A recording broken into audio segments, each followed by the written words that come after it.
to another episode of Fl'Awesome Blossom. My name is Kiki, and I have the distinct privilege and the pleasure of being your host. If you are a returning bud, then thank you so much for your continued love and support. Maybe you have noticed some of the micro changes that I have made to the studio. Now you can read my beautiful lettering above my head, the Flob, in honor of Fl'AwesomeBlossom.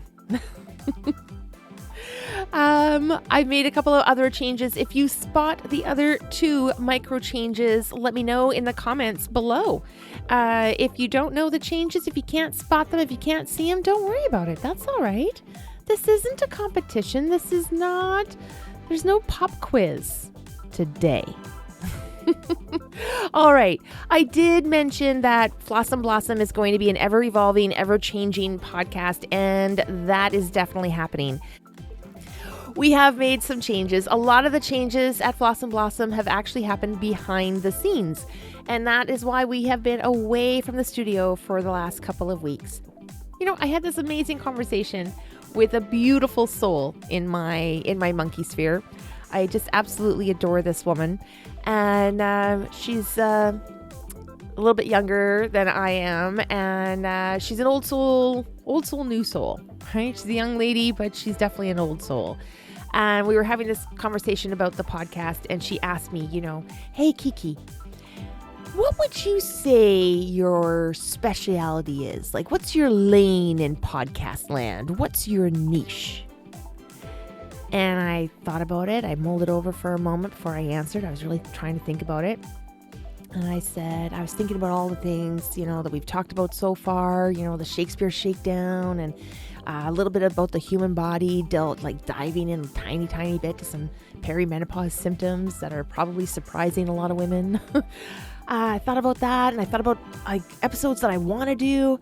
And I just thought, you know what?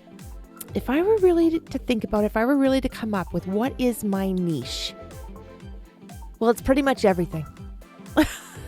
So, of course, we just fell into laughter because what a ridiculous answer. I think we're going to narrow it down to, everything that's connected to the mind, body, and spirit. So just everything, no big deal. Now, I did get some feedback from a few of you in private. Nobody is publicly coming out yet, and that's okay. I don't mind. I do welcome your feedback. I do welcome your comments, and I don't mind your critiques. We're going to be sharing some unique perspectives from my world. Yes, I'm still going to be talking about stories from history. We're still going to talk about ancient history, and we're still going to be talking about literature that was written way back in the way back. And I do think that these are relevant because if we don't learn from history, then we're doomed to repeat it. And here's a fun fact. The human brain cannot tell the difference between reading or watching a story, watching a movie with fake people, and if the movie was compelling enough and you're getting your audience to have an emotional response about your story, whether it's a book or a play or a movie or whatever it is, and real life. So I remember my husband was like, oh my gosh, you're talking about Romeo and Juliet like they exist. Well, yeah, in my brain, I was so in that play. I was so in it. My brain couldn't tell the difference between my emotional response to what was going on for those characters and the fact that that was not real life. I had such empathy. I had such a connection to these characters. I felt what they were feeling. I was as devastated as Juliet to find out that at the age of 14, she's going to get married off to a stranger. That freaked me out too. And then, of course, I was devastated. I was bawling my eyes out when Romeo killed himself because he just needed to slow down. And if he had just slowed his roll, a little bit, things would have been okay. But it's just devastating. It was so awful to be a witness to Juliet waking up and seeing the love of her life, dead. And then, of course, what she must have realized was that she's going to be burned alive as a witch. Anyway, the point is the human brain does not tell the difference between fiction and reality when you are having extreme emotional responses. So we can use stories from the past, and we can use stories from literature to learn, to develop our empathy, to develop ourselves as human beings, and maybe be better human beings. So we're going to continue to do that kind of thing, because that's what the goal at Fl'awesomeBlossom is. We're going to be exploring humanity on a holistic level.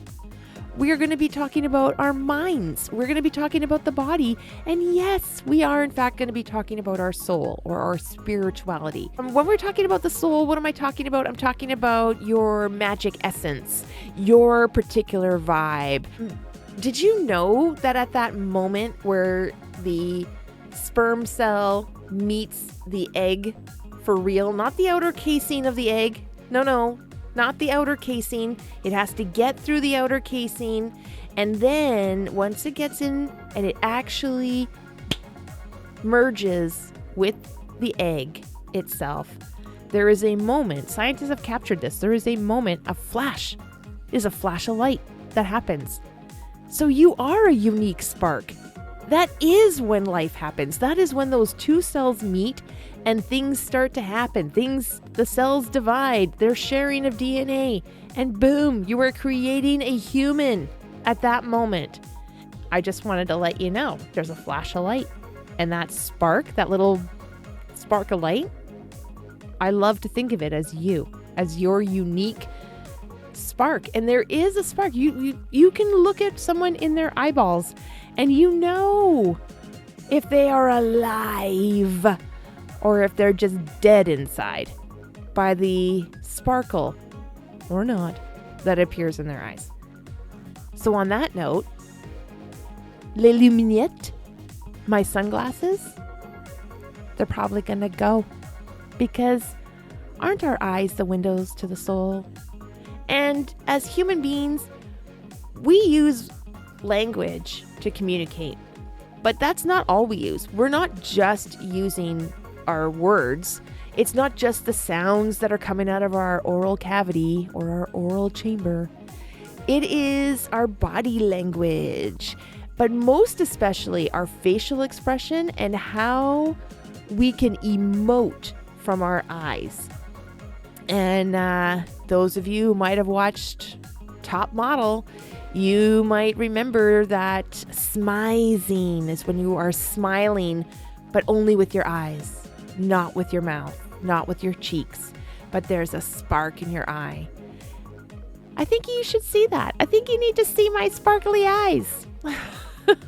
I also think it's genuine and a little bit more authentic, and we're done with playing small here, right? We're done with hiding. We are now really going to commit to this, and we're going to launch ourselves out into the world, into this podcast, and we're hopefully going to be positive agents of change. So that's it. This is it. This is Kiki coming at you from across the cosmos.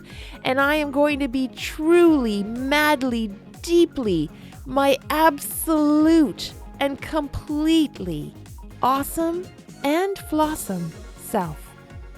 And until next time, I hope you are going out there and living your life in full-on flossom blossom. We will see you next time.